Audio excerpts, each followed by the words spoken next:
They stole from everyone. They came to Africa and took away all the golds and all the valuables and enslaved them.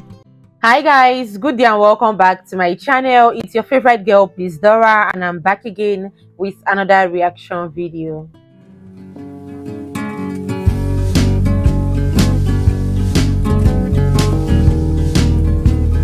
So guys, today I'm going to be reacting to a different video. It's a documentary. The video is titled British Crusade Against Slavery. Guys, I'm curious. I can't wait to see this one. But before then, if this is your first time here, hello, how you doing? Thank you so much for stopping by. My name is Please Dora. I'm a Nigerian. Kindly subscribe to my channel. Turn on the notification bell so you get notified whenever I post a new video. Give me a big thumbs up if you eventually enjoyed this video, and of course leave a comment for me. So guys, without wasting much of your time, let's get right into the video. Britain's criminally stupid attitudes to race and immigration are beyond parody, by Frankie Boyle.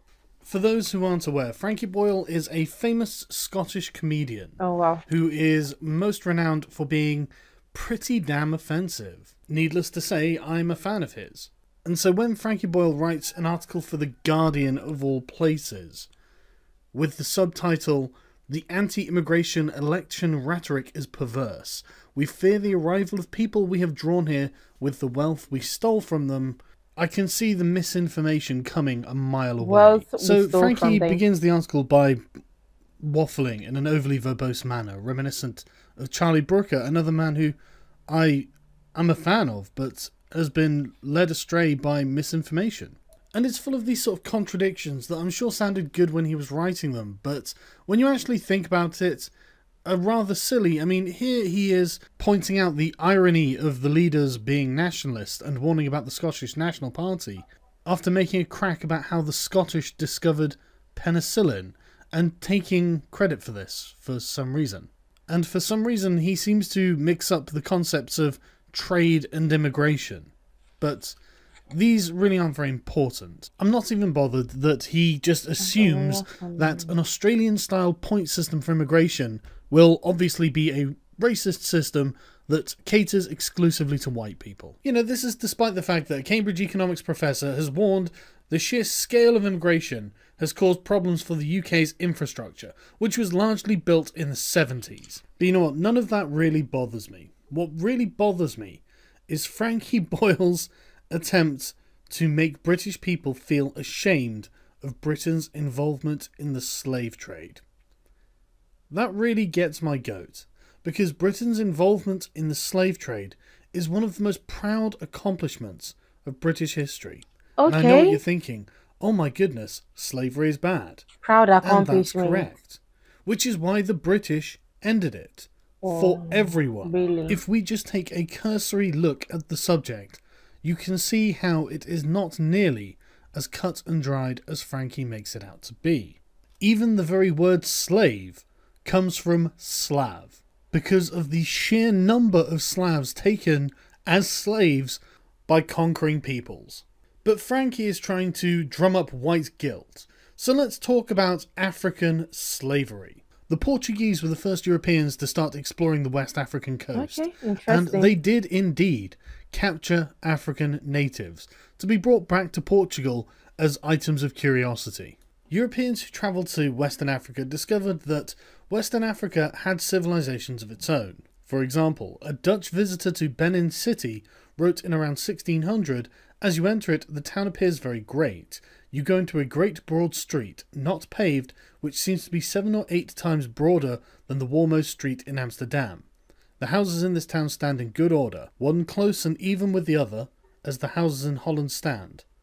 More than a century earlier, Benin exchanged ambassadors with Portugal. The Portuguese did take a few Africans back to Europe, but they didn't need to set up operations because they discovered that there were already thriving slave trades in Africa.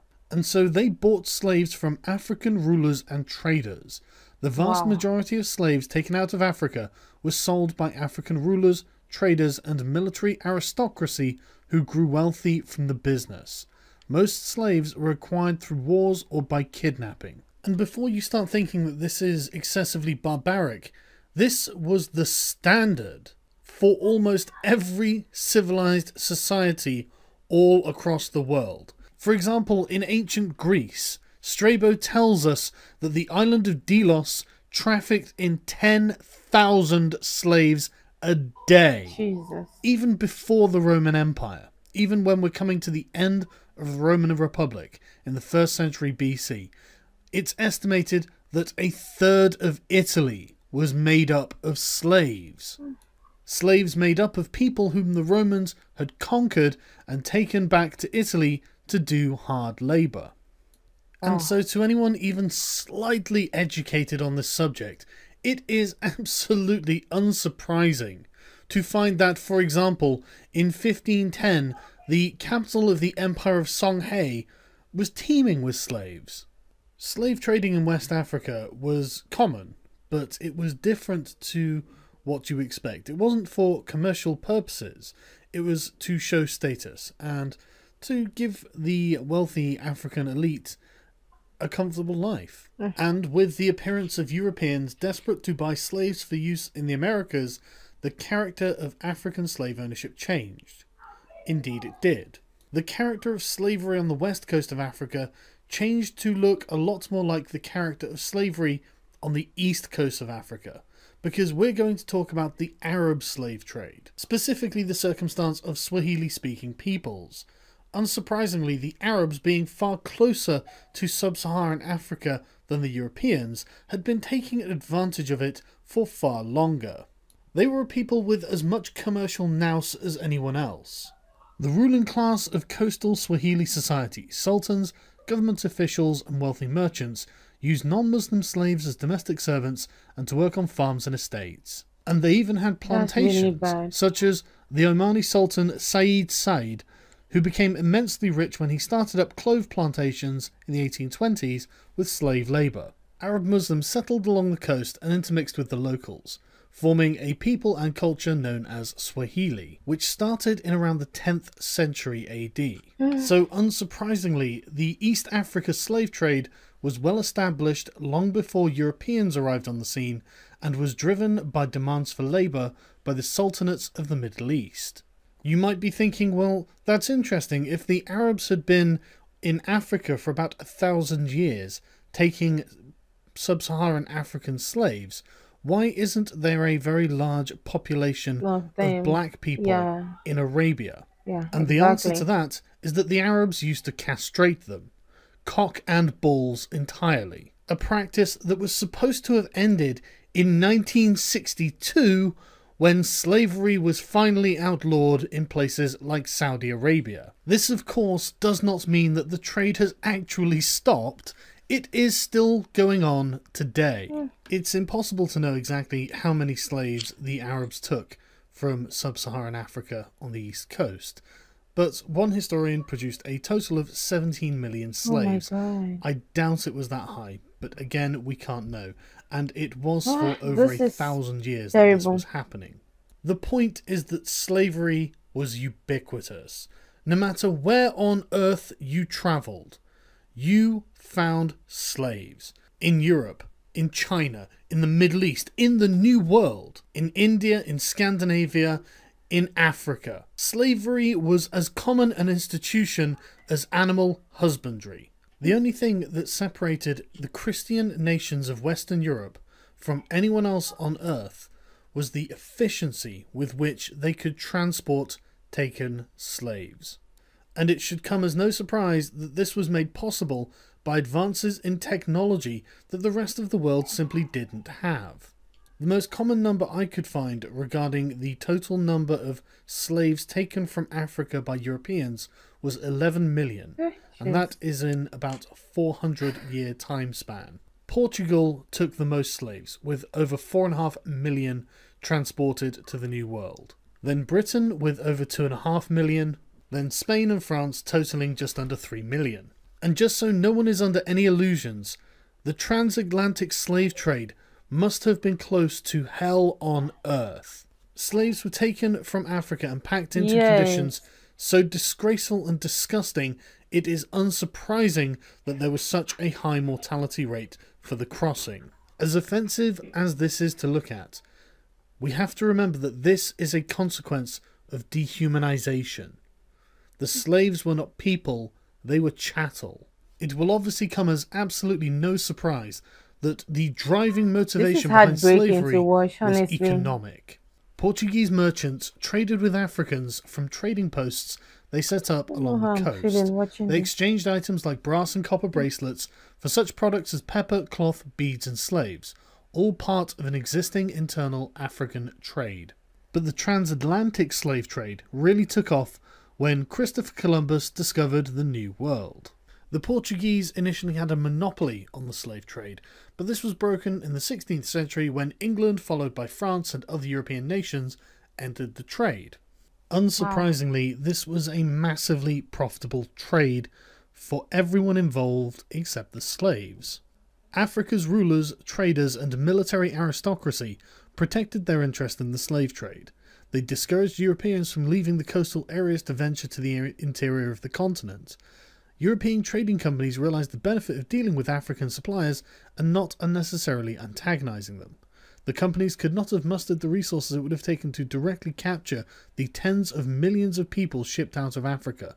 It was far more sensible and safer to give Africans guns to fight in the many wars that yielded captives for trade. The slave trading network stretched deep into Africa's interior. Slave trading firms were aware of their dependency on African suppliers. And these African suppliers were making insane amounts of money. For example, the King of Benin was making £250,000 a year selling people into slavery in 1750. And his successor said in the 1840s that he would do anything the British wanted him to do, apart from giving up the slave trade. Quote, "The slave trade is the ruling principle of my people. It is the source and the glory of their wealth. The mother lulls the child to sleep with notes of triumph over an enemy reduced to slavery. With an industry so profitable to so many people involved, and so widespread as to be common to almost every nation on earth, why would the British want King Gezo to give up the slave trade?" Well, we need to turn back the clock to 1066 and the Battle of Hastings, when a French-speaking Duke of Viking descent called William the Bastard defeated King Harold Godwinson of England. William the Bastard was refashioned as William the Conqueror and took the crown of England, and one of the first things he did as King of England was to have the entire country inventoried. This record was known as the Domesday Book, and we still have it. Thanks to this hard work, we know that around 1086, 10% of the recorded population of England were slaves. 20 years earlier, when he had first conquered England, William had enacted a series of laws, one of which prohibited the slave trade out of England.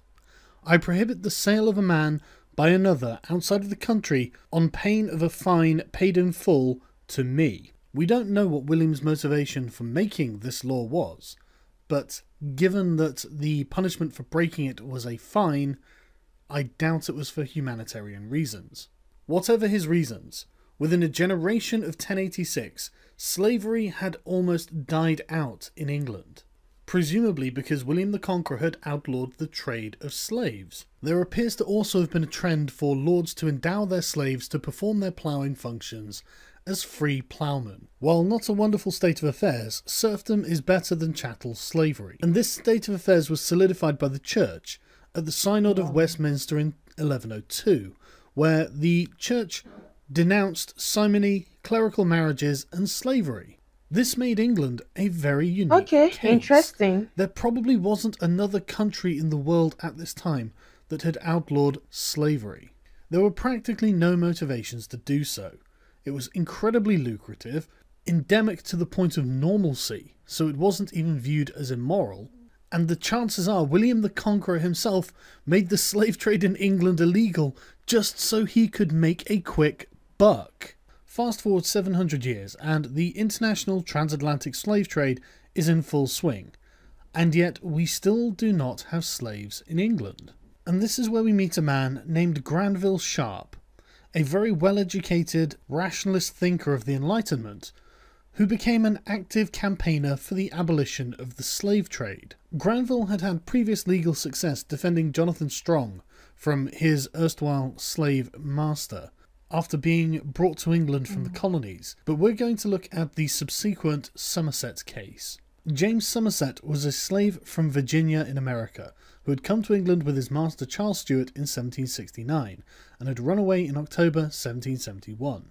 After evading slave hunters employed by Stuart for 56 days, Somerset had been caught, put onto the slave ship Anne and Mary to be taken to Jamaica and sold. 3 Londoners had applied to Lord Mansfield for a writ of habeas corpus, which had been granted, with Somerset having to appear at a hearing on the 24th of January in 1772. Members of the public responded to the plight by sending money to pay for his lawyers, who in any event gave their services pro bono publico, while Stuart's costs were met by the West Indian planters and merchants. Given his prior legal experience with the Jonathan Strong case, Sharp briefed Somerset's lawyers. The judgment was delivered on the 22nd of June 1772, and it was a clear victory for Somerset, Sharp, and the lawyers who had acted for Somerset. Mansfield acknowledged that English law did not allow slavery, and only a new Act of Parliament could bring it into legality. Wow. The verdict established one thing very clearly. A slave becomes free the moment he sets foot on English soil. And this was, according to Lord Mansfield, that the air of England is too pure for any slave to breathe. No matter what reason William the Conqueror outlawed slavery for, by the time this judgment was drawn by Lord Mansfield, that's great. It had become a point of principle. Wow. This precedent wasn't set for Mansfield's personal interests. This precedent was set to determine right from wrong. Granville Sharp went on to co-found the Society for Effecting the Abolition of the Slave Trade with fellow like-minded Enlightenment thinkers. And after 20 long years of campaigning in Parliament, which I won't detail here, they were successful in their goal of abolishing the international slave trade in 1807. Now, if you know anything about 1807, you'll know that this was during the War of the Fourth Coalition, where Napoleon Bonaparte was savaging great powers all across the European continent. The Napoleonic Wars led to new territorial acquisitions for Britain and helped stuff Parliament with more abolitionists than they had before, which is why the bill providing for the abolition of the slave trade to conquered territories triumphantly passed in both houses. And the following year this was superseded by a stronger measure that outlawed the British Atlantic slave trade altogether.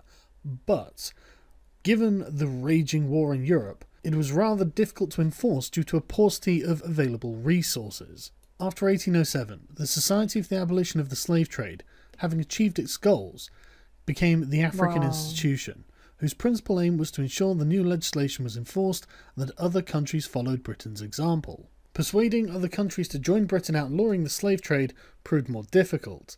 Despite the efforts of the African Institution and those of British ministers, the Congresses of Paris and Vienna in 1814 and 1815 both failed to reach a specific agreement. Given that this was at the end of the Napoleonic Wars, it's hardly surprising that there was French opposition. Where diplomacy had failed, the Royal Navy had to succeed. It's one thing declaring a writ that people may no longer profit from the trading of human beings, it's another thing to enforce that.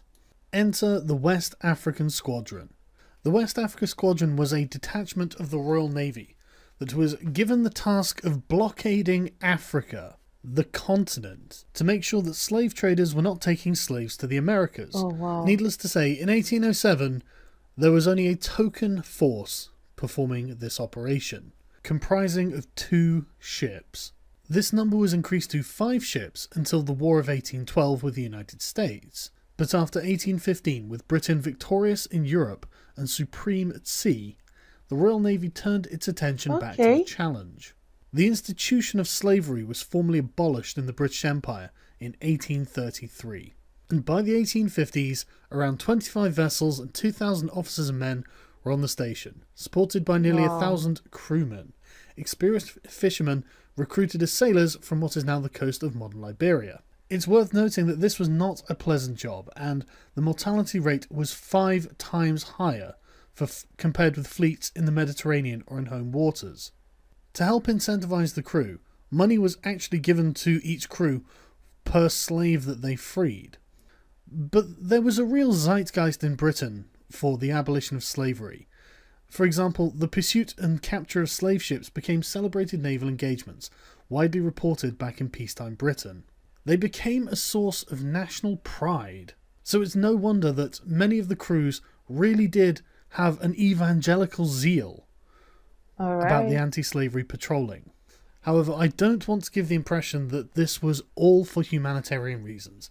There's no doubt that Britain, in her foreign policy, used her anti-slavery laws as a stick with which to beat her opponents, primarily the Spaniards and the Portuguese, who refused to conform to these demands.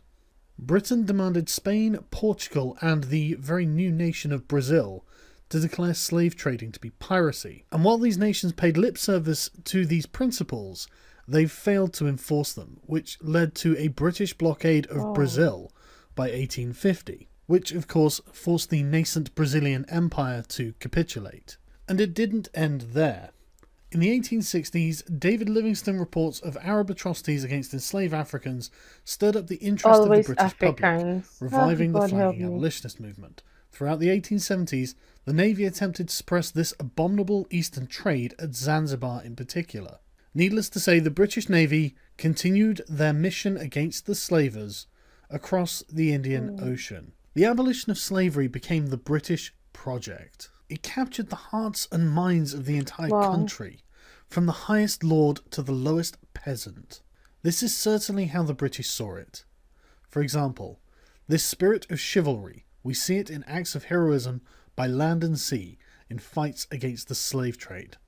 Alfred Tennyson, the unweary, unostentatious, and inglorious crusade of England against slavery may probably be regarded as among the 3 or 4 perfectly virtuous pages comprised in the History of Nations. William Lecky. All of this was done against the vested financial interests of hundreds of thousands of people. Entire nations were against the idea of abolishing slavery and the slave trade. The very notion was alien to the human existence until Britain made it happen. In the 19th century, if you saw a ship bearing down on you, flying this flag, and you were a slave trader, you knew that this flag stood for liberty. This was the flag of a nation that defied human convention for a point of principle and spent its blood, sweat, tears and treasure to enforce it on the world. This is the flag of the nation that accepted the absolute moral truth that slavery is wrong. No matter what riches can be amassed, no matter what power can be gained, no matter the cost, slavery had to be abolished. That was the British Crusade. When Britain held the reins of world power, that is what she did with it. So Frankie, to be honest with you, when you say we have streets named after slave owners, we have profited from a vile crime and feel no shame, it is British people that don't learn languages or British history. Britain is the true scrounger, the true criminal. I have to concur. British people apparently do not learn British history, because Britain's involvement in the slave trade is one of the most proud moments any nation could have had in their history. I want to make one thing crystal clear, Frankie. You live in a world without slavery because of Britain. Interesting. Wrong history. Okay. Then presenting it out as context in the modern day and making moral judgment against it. The British do have things in their history they can be proud of. Finding the slave trade is one of those things. Wow. All right. I think this is the end.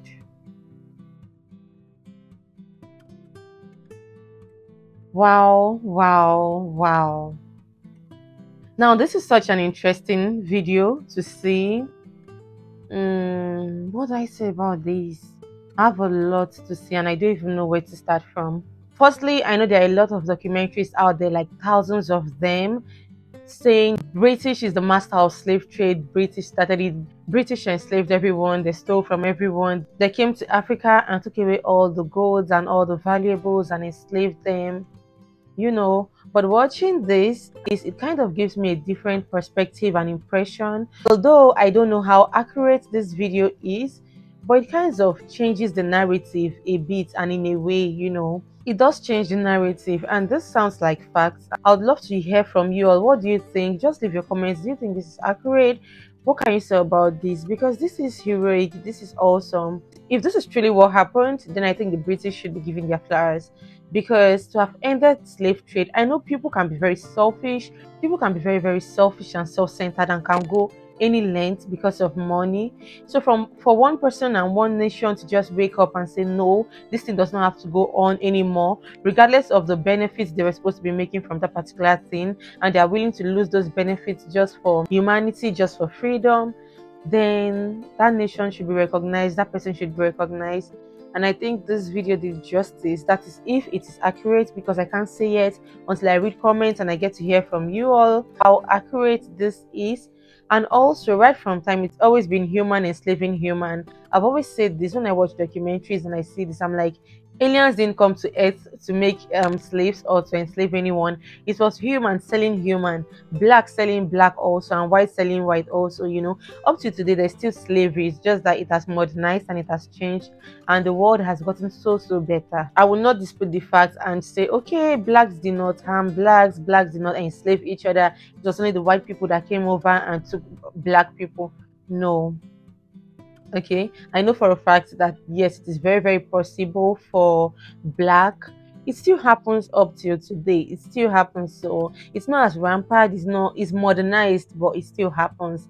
So I can relate when they say there are black leaders who were very selfish and would get these people as their slaves and sell them off for money. So it's relatable. I understand that it's very, very possible. People can go any length. So that's that about this video. I enjoyed it and I learned a lot. Thank you all so much for watching this one with me. I hope you enjoyed it as much as I did filming it. Please do leave your comments below. Like I said, I would love to read from you. I would love to hear your thoughts. I would love to know what you think about this video. Share this video with your friends and loved ones. That's one way you can support the channel. Give me a big thumbs up if you enjoyed my reaction, and please consider subscribing if you're not already subscribed. It will go a long way. Turn on the notification bell so you get notified whenever I post a new video. I love you. God bless you. Stay safe out there, and I'll see you all on my next video. Bye.